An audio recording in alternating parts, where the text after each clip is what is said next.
Ladies and gentlemen, good morning and welcome to Sri Lotus Developers and Realty Limited's Q2FY26 earnings conference call.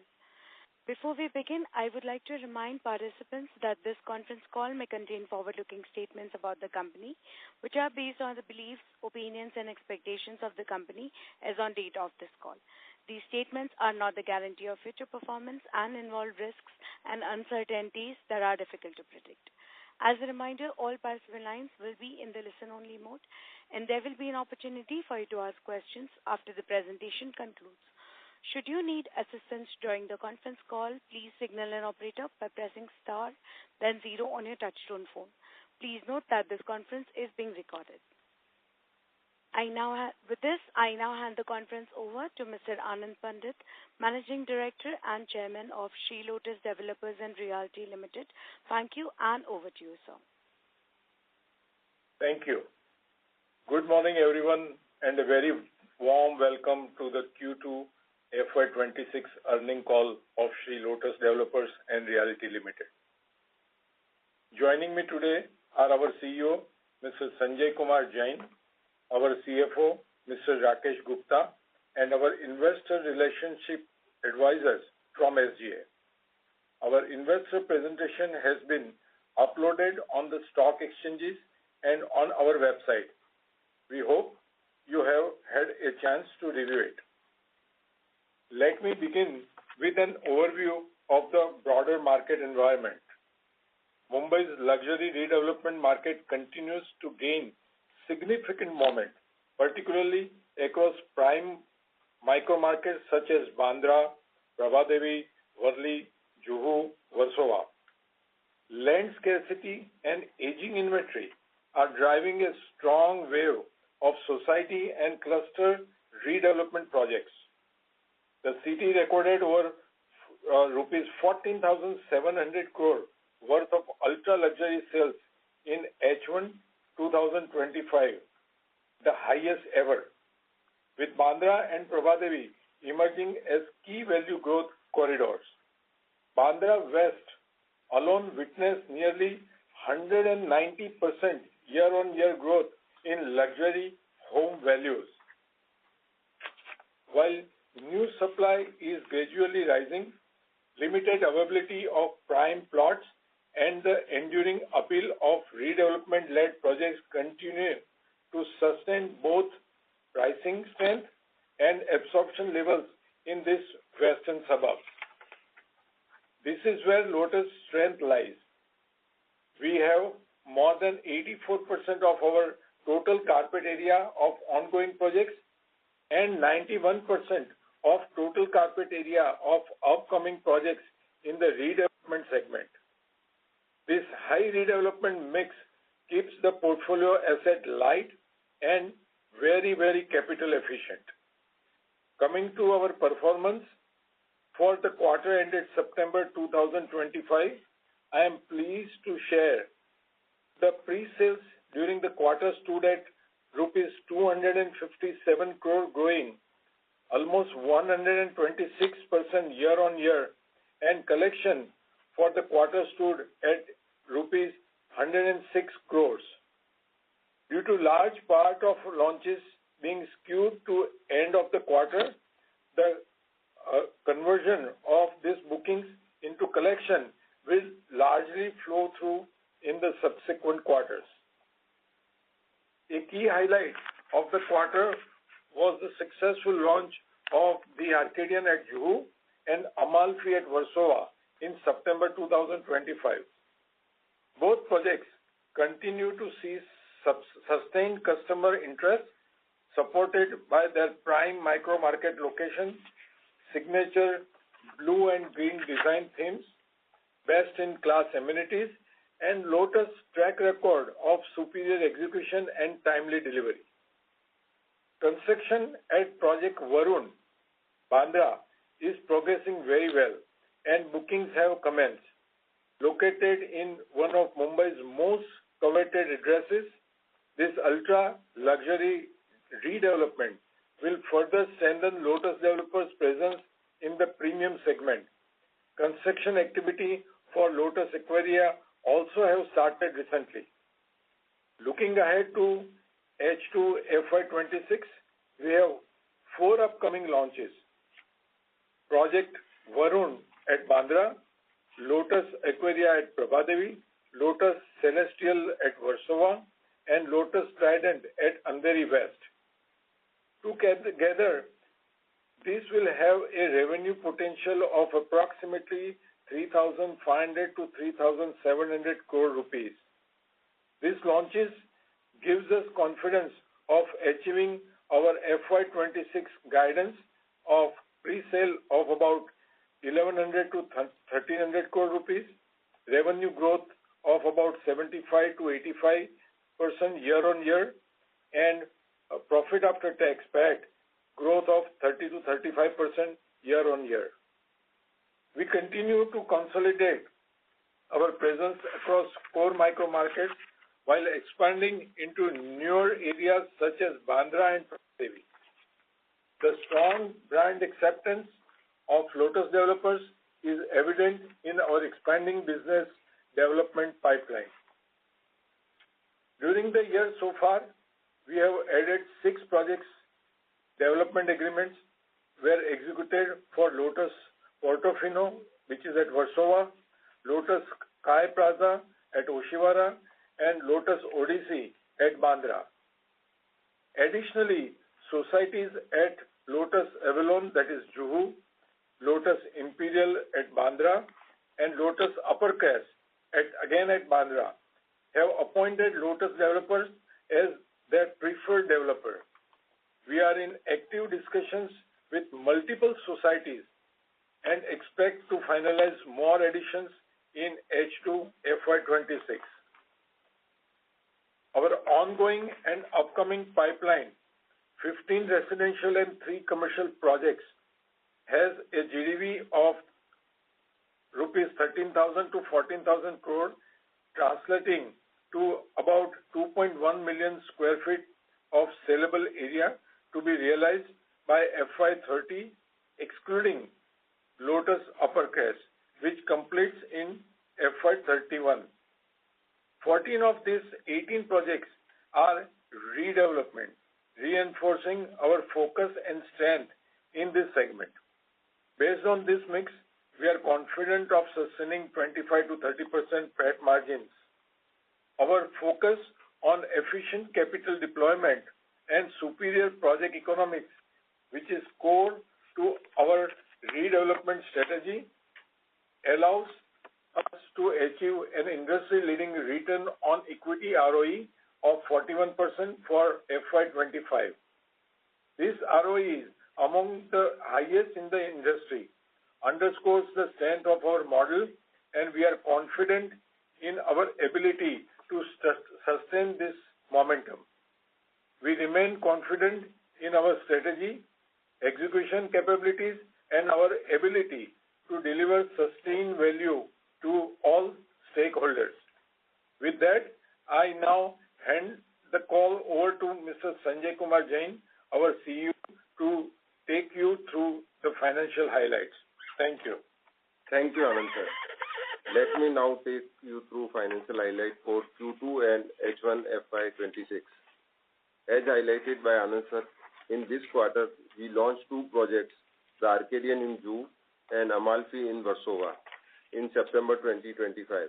The project recorded booking worth 92 crore within the first week of launch and has an estimated GDV of 700 crore. Similarly, Amalfi Warsaw launched during the same period, achieved booking of 38 crore within its first week, with a GDV potential of 300 crores. Moving to consolidated financial for Q2 FY26. Revenue stood at 176 crore, growth of 43% year-on-year and 187% quarter-on-quarter. Pre-sale stood at 257 crores, growth of 126% year-on-year and more than 3 times quarter-on-quarter.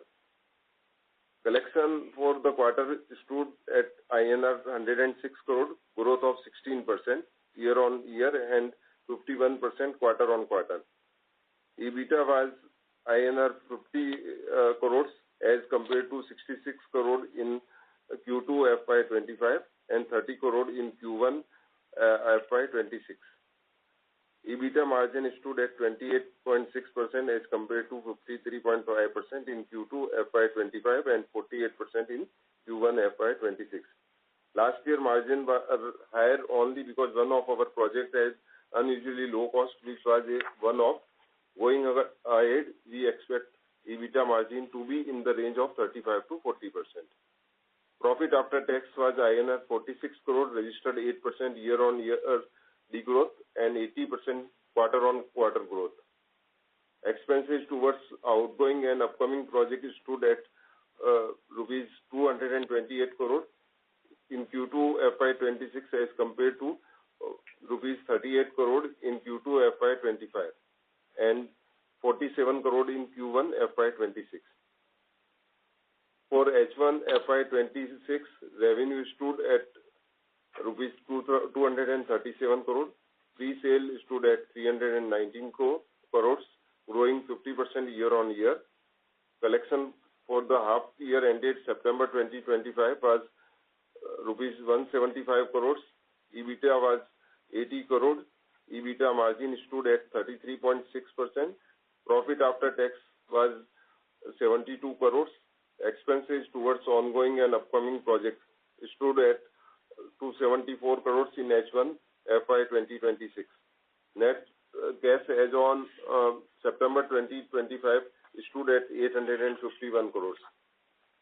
During the IPO, we raised 792 crores through press issue and net profit post-issue expenses was 732 crores. We have deployed total fund amounting to 137 crores till 30th September 2025. With this, I would like to open the floor for questions. Thank you. Thank you very much, sir. We will now begin with the question and answer session. Anyone who wishes to ask questions may please press star and 1 on their touchtone phone. Participants, if you wish to withdraw yourself from the question queue, you may press star and 2. Participants are requested to use only handsets while asking a question. Ladies and gentlemen, we will wait for a moment while the question queue assembles. You may please press star and 1 to ask questions.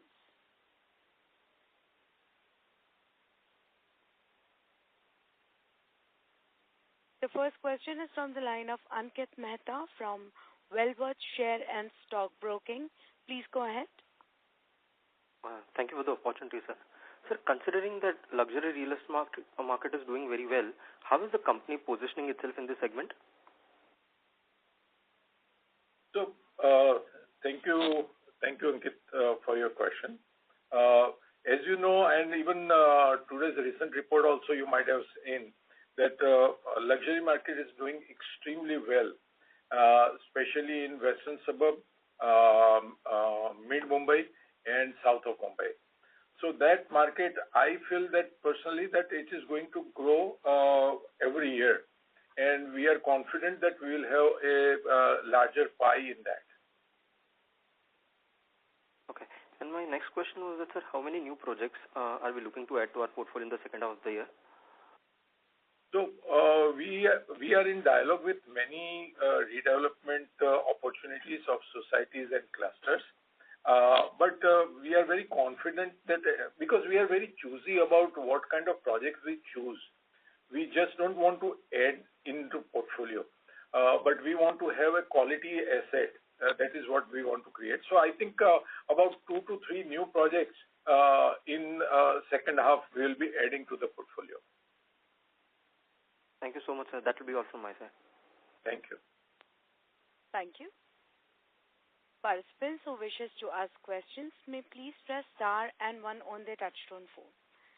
We'll take the next question from the line of Nikhil Garg from BNP Paribas. Please go ahead. Hi, sir. Good morning. Am I audible? Yes, Nikhil. Please proceed. Yeah. Hi. So a couple of questions. One, you mentioned that you have one of the highest ROEs in the industry.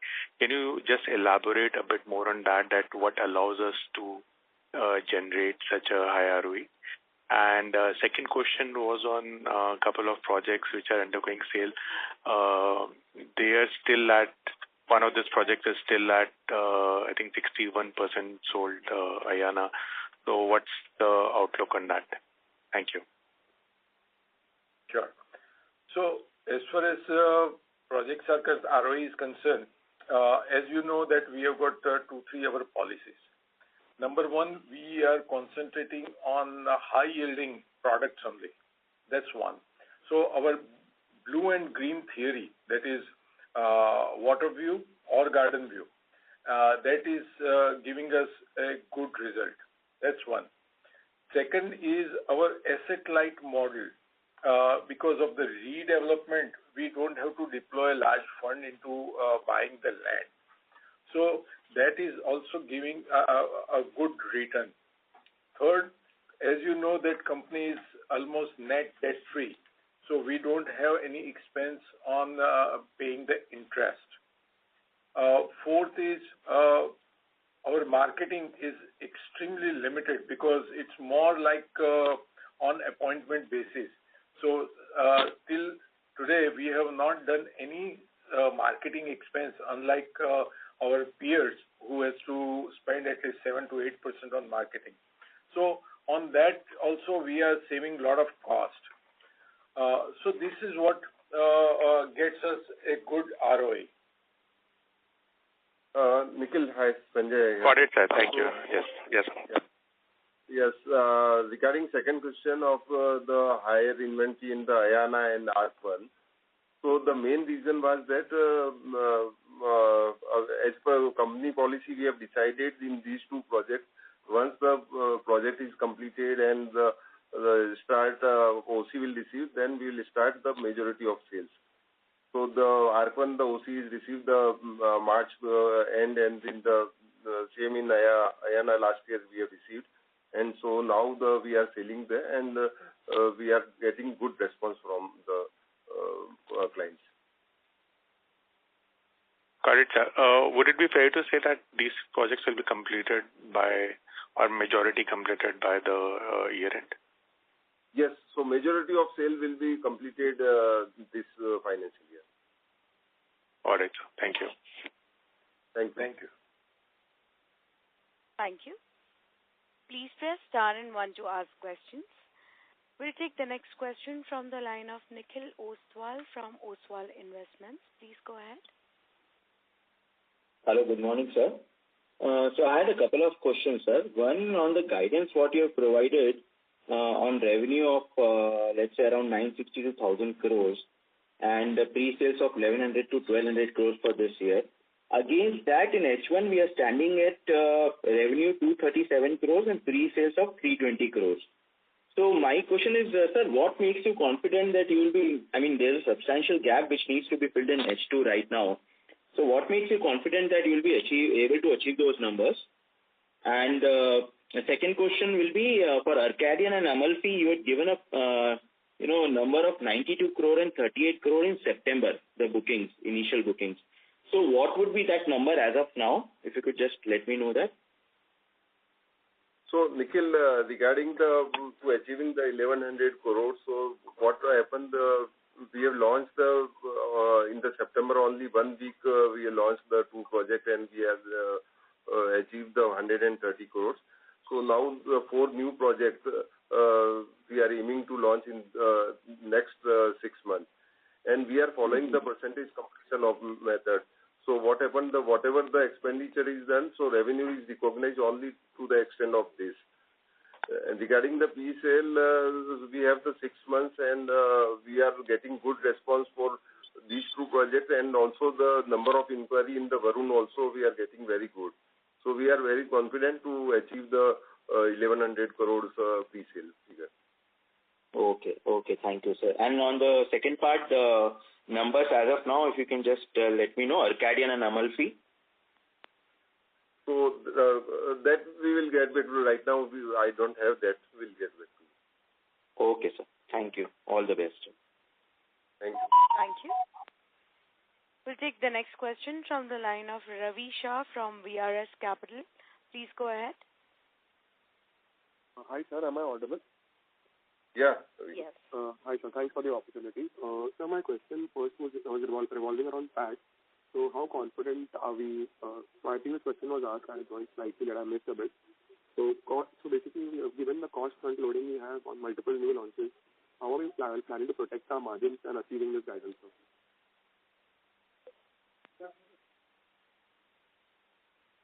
So our margin, as you see, that we have guided in the range of 25 to 30%, and we are very much confident that looking at H1 numbers, which is almost in the range of 30% PAT margin, looking at the bookings and inquiry we have right now, we are very much confident that we will achieve the similar kind of number for the next 6 months of H2FY26.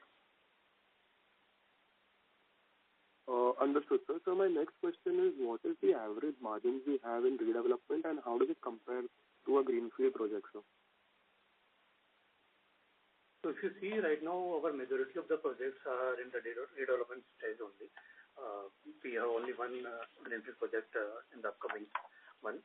The margins are generally do not vary that much, though because of the low investment, our ROE is very high in the redevelopment. Understood, sir. Thank you. So my last question would be on our funding plan. So how will we plan to fund our new projects which are in our pipeline, and will we need more debt going forward? So, Ravi, we have that 850 crore cash balance, and we have the net worth of 1,700 crore. So, in the redevelopment, normally what happens is if you see 10 to 15% of the project costs will be invested for the lifetime of the project. So, we are confident that we have the sufficient balance, and that can be easily we can execute the projects. Understood, sir. Thank you so much, sir, and all the best. Thank you. Thank you.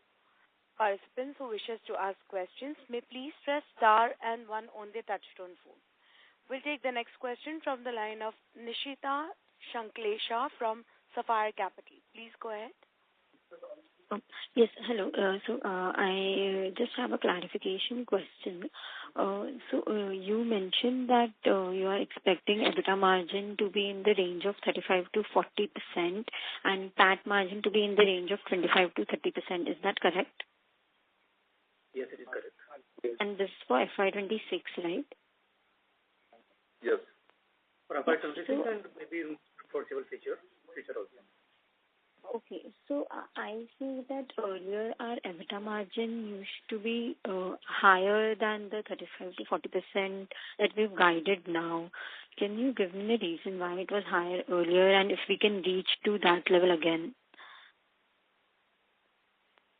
So we have already mentioned in our commentary that there was one specific project in last financial year, which there were little bit of price appreciation were there, and because of that, the EBITDA margin and the PAT margin is on higher side in the last financial year. Though we are now very much confident to achieve EBITDA margin of 35 to 40% in the current financial year as well as next 2 to 3 financial years, and we want to continue with that number. Okay, understood. And the revenue that we are targeting to achieve in FY26 is around the range of 900 to 1,000 crores, right? Yes, we have guided on that. Okay, perfect. Thank you so much. Thank you. The next question is from Johan Batliwala from Motilal Oswal. Please go ahead. Yeah, hi. Good morning, everyone. I have 2 questions. My first question is on the lines of your faster execution schedule. So I can see in your presentation your ongoing projects are getting completed earliest by FY27. Although, do we expect any projects to get completed before that by the end of second half this year? That's the first question. So, no, we are maybe 6 months before we can achieve in the Arcadian. The balance, the Amalfi and the Varun will be in the same line, whatever we have projected. Okay, and my second question is on the business development front. So you added 6 projects in the first half. What is the estimated GDV potential for that, for those 6 projects? So around 5,000 crores GDV. 5,000 crores, so roughly 1,000 crore in the second quarter. All right. Thank you. Thank you. The next question is from the line of Nikhil Ostwal from Ostwal Investments. Please go ahead. Hello, sir. So just continuing from the question which Nishita asked, I can understand the margins would be lower going forward, the EBITDA margins. But this quarter it's coming to around 29%. Any specific reason why it is lesser than our guided range? So, Nikhil, the numbers could not match every quarter. There could be variation in every quarter depending on what kind of project we are executing that quarter. This quarter we have seen that the two new projects were launched recently and some revenue parts came from them. And due to initial stage of any project, the margins are little lower. As the project progresses, we tend to get higher returns, higher rates, and that improve margins. Okay. So this will normalize as we go forward, right? In the range of 35 to 40. Okay, fine. Thank you, sir. Thank you. Please press star and 1 to ask questions. The next question is from the line of Raj Mehta from MR Advisors. Please go ahead.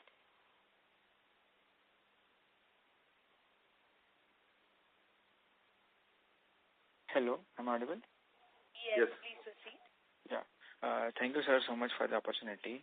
My first question is, can you throw some colors on collections and how much is it now pushed to Q3? Yeah. So, we have already collected 175 crore for the H1. And for for Q2, the collection was 106 crore. And the two projects which are launched recently, the project collection was little bit on lower side because the launch was in last week only, and collection has been pushed to the quarter 3 and quarter 4. So generally, our collection would be in the range of 45 to 60% of the pre-sales amount, which we are expecting for the financial year. Okay, got it, sir. So my other question was, for Project Varun, which specific approvals are pending that are delaying the launch? So all the approval is in place, and we have already launched this project. Okay. Yeah. Okay, got it. And sir, I had one last question. What will be our business development strategy, and what are the reasons why societies will choose you as the developer? So we have a very strong team of business development. And I, as managing director of the company, I head that committee. When we go to societies, we understand what is their need. They want to see your experience in redevelopment, which we have very large redevelopment experience. Number 2, execution capability. Our execution is one of the fastest in the industry. So that is what they like. Number 3, redevelopment process, we treat those projects as ultra luxury or uber luxury.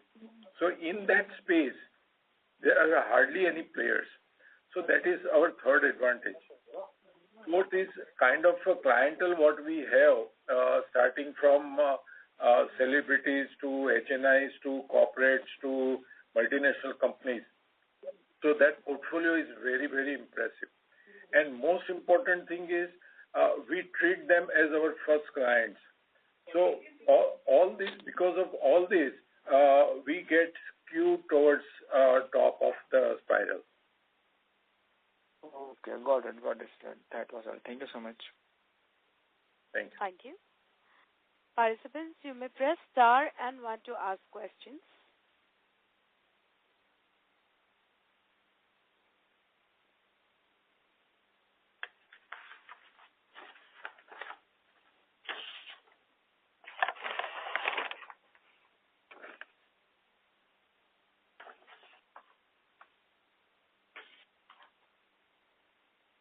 Ladies and gentlemen, as there are no further questions, I would now like to hand the conference over to the management for closing comments. Thank you, and over to you, sir.